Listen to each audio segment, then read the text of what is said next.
Joining me is the political panel, Cameron Milner, former Chief of Staff to Labor leader Bill Shorten and now Director of GXO Strategies, and Michael Costa, former New South Wales Labor Treasurer.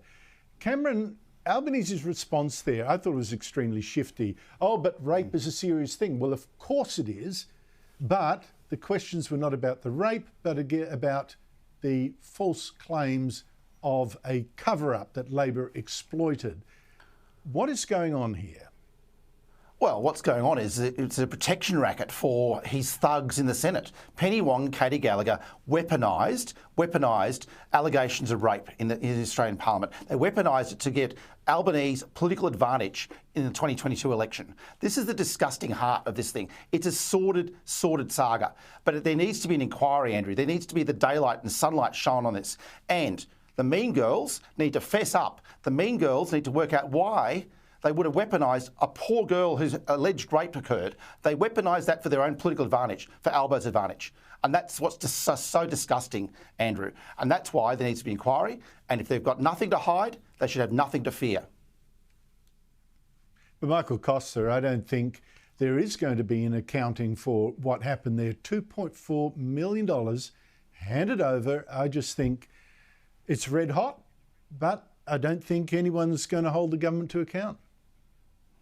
Well, look, the whole thing is a case of no winners here, Andrew. As you realise, only the lawyers have won out of this. And this was referred to the National Corruption Commission, as you know, and they said there was no corruption. But the issue for me is the payment methodology. I think that we've got to shine the light on that from a point of public administration. I have no idea how they came to the figures they did.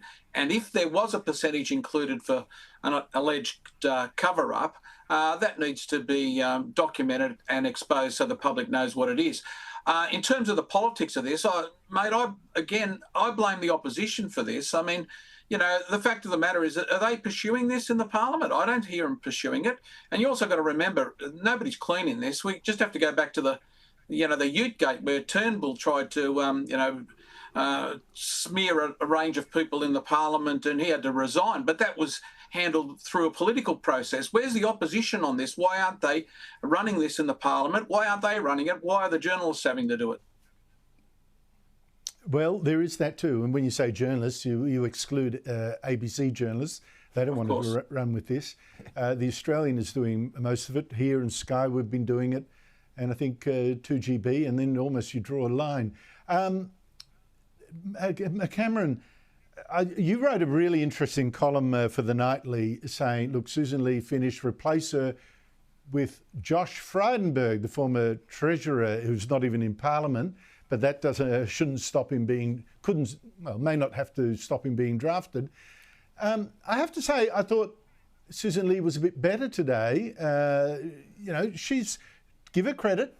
She's got the Liberals to junk the net zero target that's so disastrous. And today she and the energy spokesman tried to turn the attack onto Labor. Here they are. What we need to hear from the government is, what is the cost of your net zero by 2050 plan? You're embarking on this pursuit. You tell us what the costs are, because those costs are being hidden. The main question the Prime Minister needs to answer: when are electricity prices coming down, Prime Minister? And every time our friends in the media have an opportunity to ask the Prime Minister or his ministers this question, they absolutely must. When are electricity prices coming down? Cameron, are you giving Susan Lee extra marks for coming out a bit stronger this week?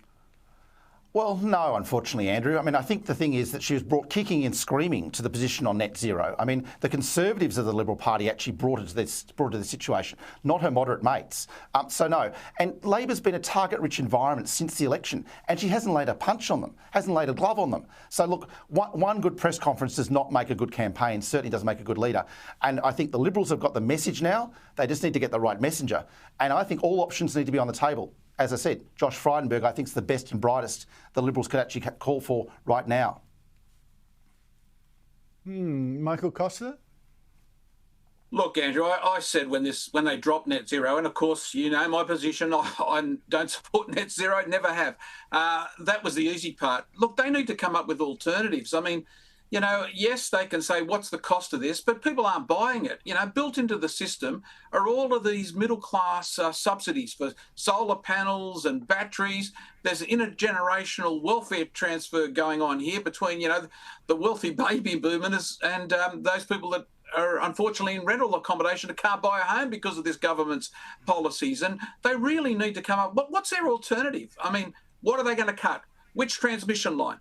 Which subsidy are they going to cut? I mean, this is the hard-end politics of this that I don't think they've thought of. And just on the other point, you know, the fact of the matter is in New South Wales and Queensland, they're still supporting the coalition net zero. So, you know, you've got a dog's breakfast of a policy going on with the coalition at the moment. And in that environment, I don't think they're going to get a cut through, and they're not going to get a cut through with this leader.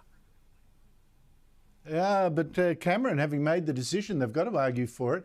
And I don't really get, you know, what are the Liberals going to do? What are the Liberals going to do? Where are the details? Look, the government is absolutely united. It's got a policy, and it's absolutely a dog's breakfast, creating chaos and pain around the land. I mean, how about looking at that?